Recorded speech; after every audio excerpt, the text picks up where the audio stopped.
Hello student, welcome in my YouTube channel technical math study. इस channel पे आपको NCERT की किताबों का हल मिलता है, क्लास 9, 10, 11 और 12वीं का। आज हम क्लास 10 की एनसीईआरटी मैथ का चैप्टर 1 वास्तविक संख्याओं का बेसिक और हल करने वाले हैं। प्रश्नावली 1.1। तो पहला चैप्टर है वास्तविक संख्याएं। वास्तविक संख्या क्या होती है तो देख लेते हैं। वास्तविक संख्या बराबर अपरिमेय संख्याएं, अपरिमेय संख्याओं और परिमेय संख्याओं को मिलाकर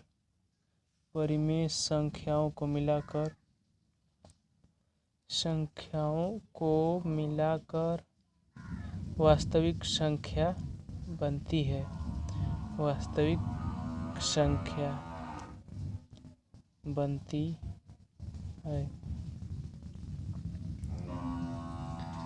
इस चैप्टर में हमें यूक्लिड विभाजन प्रमेयिका का अध्ययन करना है। यूक्लिड विभाजन प्रमेयिका का है, इसे हम देख लेते हैं। यूक्लिड विभाजन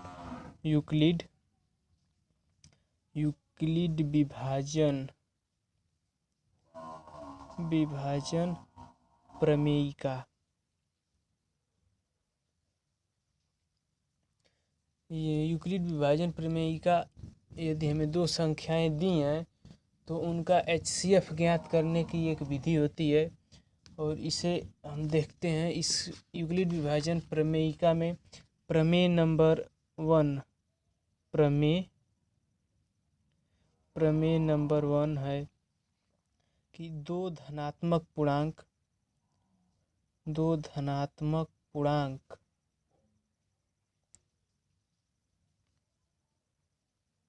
ए और बी दिए रहने पर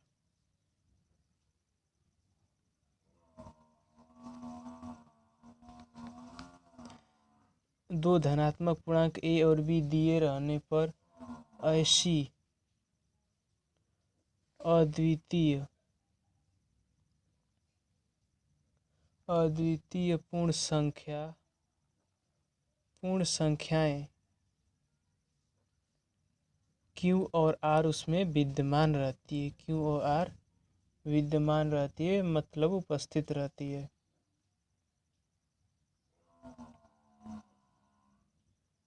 इसे हम लिखते हैं A बराबर BQ प्लस R। यहाँ पे B भाजक है, Q भागफल है और R शेषफल है।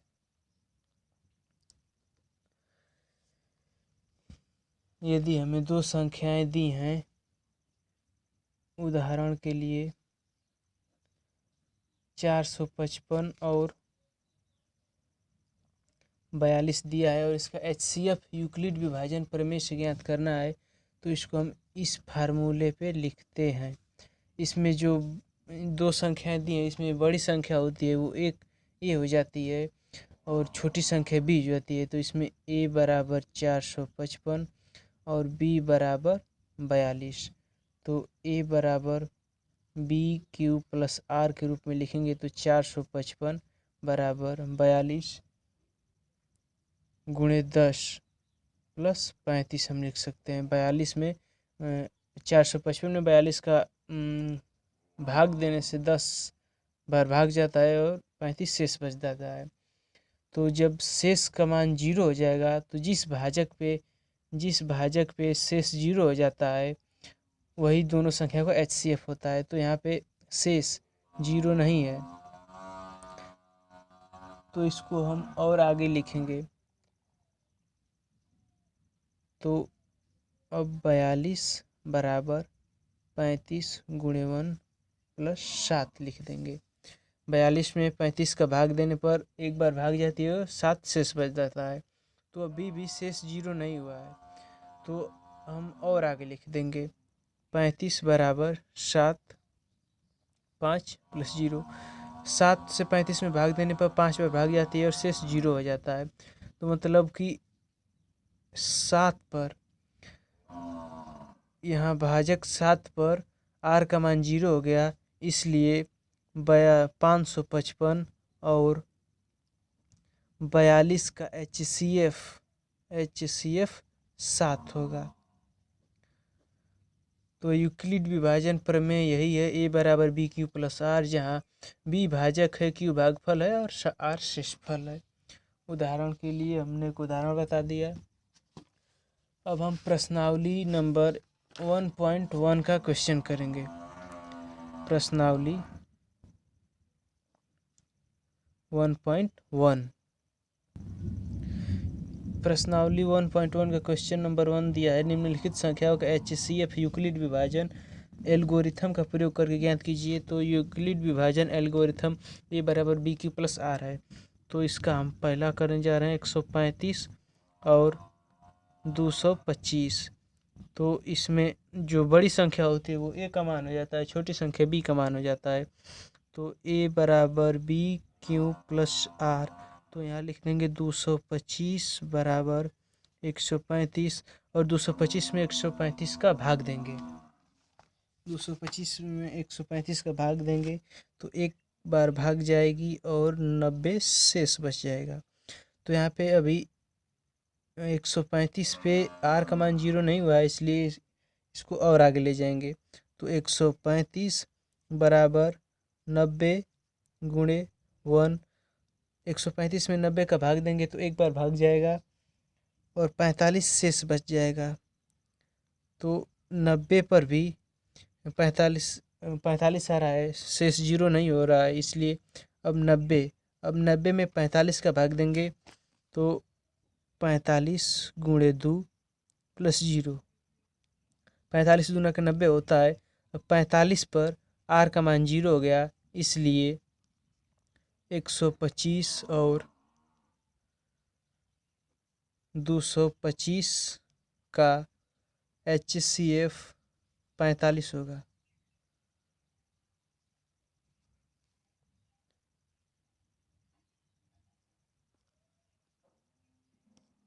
अब इसका क्वेश्चन नंबर 2 करने जा रहे हैं।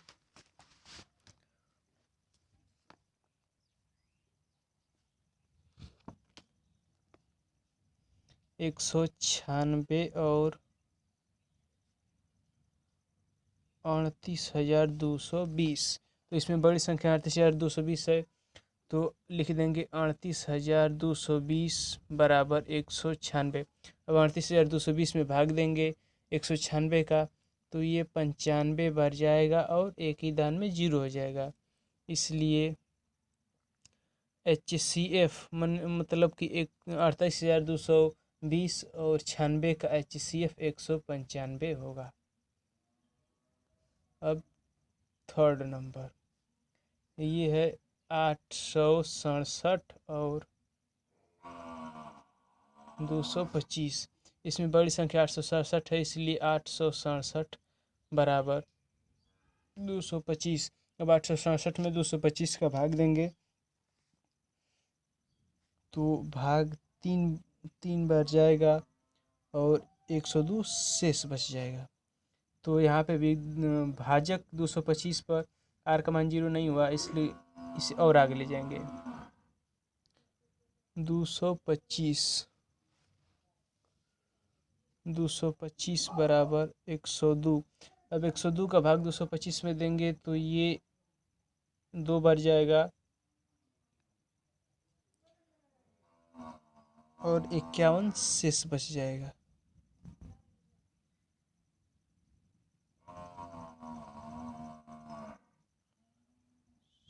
सॉरी 225 नहीं 255 है, तो यहाँ पे 51 शेष बच जाएगा। अब भाजक 102 पर भी r का मान 0 नहीं हुआ, इसलिए इसको और आगे ले जाएंगे। अब 102 में 51 का भाग देंगे। अब 102 में जब 51 का भाग देंगे तो 2 बार भाग जाएगा और शेष 0 हो गया। मतलब कि भाजक 51 पर आर जीरो माने शेषफल 0 हो गया, इसलिए 867 और 255 का HCF 51 होगा। अब question number second. Question number second दिया है कि दर्शाइए कि कोई भी धनात्मक विषम पूर्णांक 6q+1, 6q+3 या 6q+5 के रूप का होता है। तो इसको हम हल करेंगे।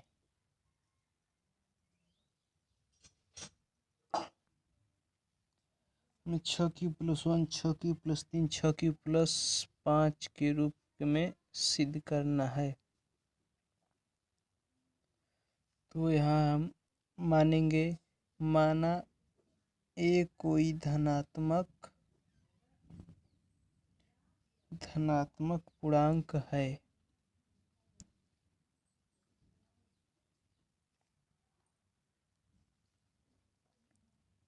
(6q+1) की तुलना a बराबर b³ + r से करने पर यहाँ से 6 b बराबर 6 हो जाएगा।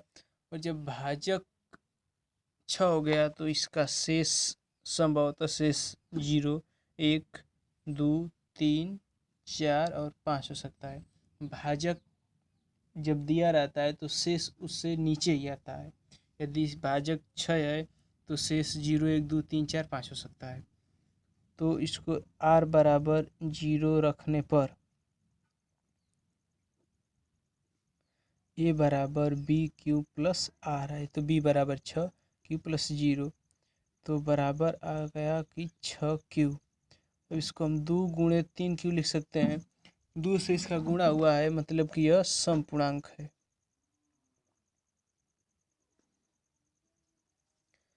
r बराबर 1 रखने पर a बराबर b³ + r,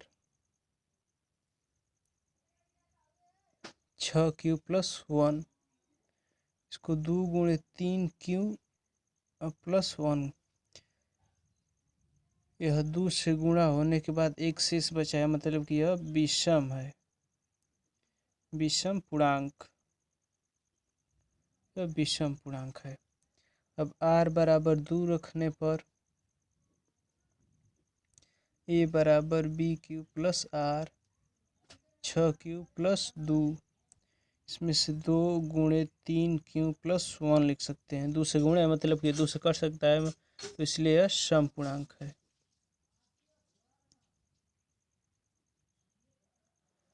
r बराबर 3 रखने पर a बराबर b³+ r, 6q+3, तो यहाँ से 2 × 3q, इसमें से 2 कॉमन कर लेंगे तो 2 × 3q+1 लिख सकते हैं। यह 2 से गुणा हुआ है और एक शेष बच गया है, मतलब कि यह विषम पूर्णांक है। r बराबर 4 रखने पर a बराबर b³+ r, 6q+4, तो इसको हम 2 × 3q+2, पूरा 2 से गुणा है हुआ है, मतलब कि 2 से कट जाएगा, यह समपूर्णांक है। अब r बराबर 5 रखने पर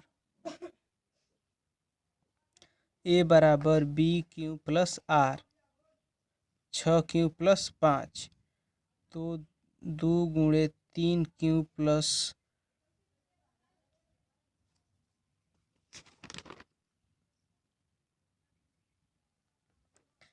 दो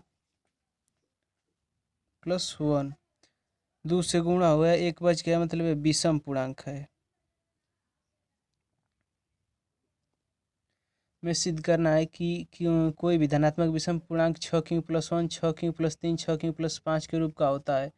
तो यहाँ पे विषम पूर्णांक हमने a माना है, तो 6q+1 विषम है, 6q+3 विषम है, 6q+5 विषम है। इस प्रकार हमें प्राप्त होता है। इस प्रकार हमें प्राप्त होता है कि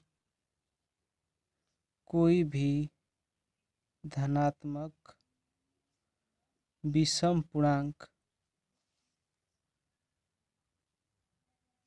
6q+1, 6q+3, 6q+5 के रूप का होता है।